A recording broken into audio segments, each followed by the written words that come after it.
صباح الخير. النهاردة احنا في مكان تحفة فنية، تحفة فنية بكل معنى. يعني بص المنظر عامل ازاي، شايفين في ليك هناك، وبعد كده المكان كله عبارة عن خضرة. وده المكان اللي انا قاعد فيه. لو انت جيت قبل كده هنا فانت اكيد عارف المكان ده ايه، لو ما جيتش فانت ما اعتقدش انت ممكن تعرف المكان ده، ولكن بخلاصة المكان ده في الفيوم، قرية تونس. يا جماعة أنا لما كنت بفكر في الفيوم، أنا جيت فيوم قبل كده بس ما جيتش قرية تونس، فكنت متوقع إن هو نفس الحاجة بقى، صحراء والكلام ده كله نفس كل حاجة، ولكن قرية تونس دي حاجة مختلفة نهائيا. حرفيا عالم آخر جوه الفيوم، بستايل مختلف، بكل حاجة مختلفة، الشوارع مختلفة، البيوت، كل حاجة مختلفة. الناس هنا بتيجي عشان تستجم وتفلكس. تعالوا النهاردة نشوف احنا ممكن نعمل ايه. احنا لسه صاحيين من شوية، ف تعالوا نفطر، نشوف هنفطر ايه وهنعمل ايه النهاردة. وانا عرفت انه في اكتيفيتيز كتير ممكن تتعمل. احلى حاجة في الموضوع ان انت ماشي ما بين الطبيعة. احنا دلوقتي قاعدين هنفطر فطير وعسل طبعا، مش والحاجات دي، والفيو بتاعنا هنا.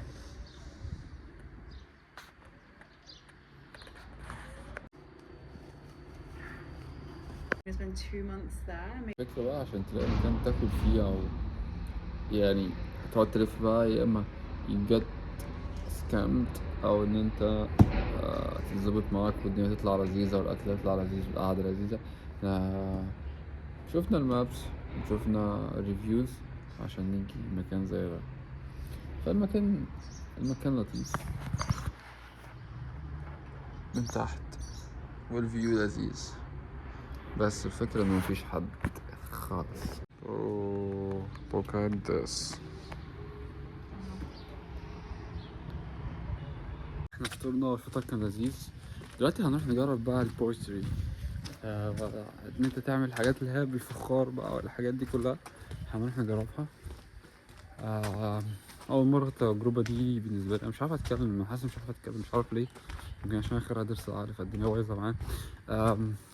ولكن احنا اول مرة هجرب حوار البورتري ده، هنشوف الموضوع هيبقى عامل ازاي، نعمل حاجة كده بايدينا لذيذة. بس انا يعني عندي فضول جدا، هي ازاي بدأوا القرية الصغيرة دي بقت مكان سياحي.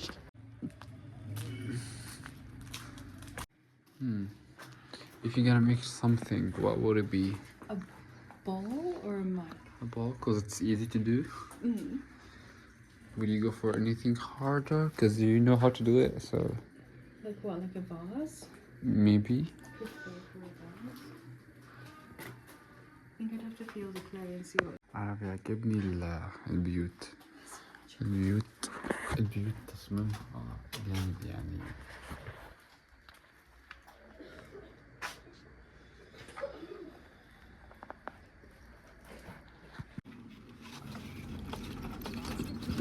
انت بتعمل ايه كده؟ دي هتعمل ايه انت؟ طبق زي ده؟ انت بتعمل ده ورق كتير؟ انت متعلمه ورق كتير؟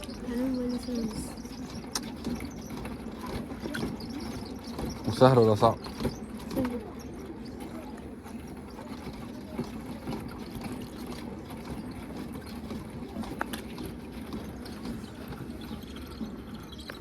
Time to make or cook some poetry. Cook some what? No, you're not cooking. You're making. No, I don't want to make it like. You cook it tomorrow. Like because I'm wearing this. وقت ان احنا نعمل حاجة. هي دي العجينة اللي احنا هنستخدمها. نايس. Just push it like this. فلافيا عملت بويتري قبل كده كتير، فالمفروض ان هي اللي هتعلمني النهارده ازاي نعمل ده. انا بالنسبه لي دي اول مره، نشوف هطلع ايه. الموضوع محتاج مجهود، وانا قررت اساعدها هنا. المفروض انت تعمل برجلك كده، هي مش متعوده على كده لانهم عندهم في بريطانيا الحاجات دي بتلف لوحدها، فأنا تعبت أصلا. I'm tired Yeah, keep going. because I'm using just one leg. Keep going. Okay. Do you use both? Well, it's perfect. Yeah.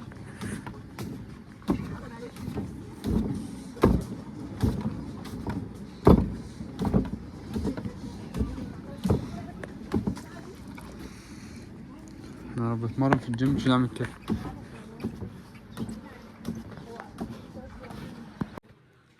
No, just me.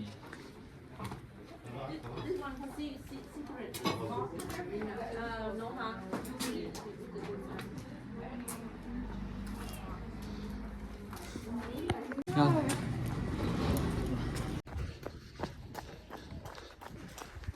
بتخلينا نجري عشان نلحق السانسيت. صراحة الجري ده يا جماعة، السانسيت هنا يستاهل الجري جدا جدا.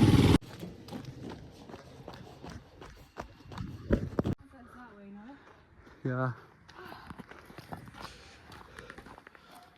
احنا اكتشفنا حاجة، ان الصن سيت من الناحية دي، احنا مش هينفع نشوفه من هنا، ولكن الصن رايز بقى هيبقى من الناحية دي. هتخيل الصن رايز هيبقى عامل ازاي من هنا. It's fine, we can do it tomorrow. It's fine. والله كانت تجربة لطيفة ان احنا عملنا حاجة بايدينا.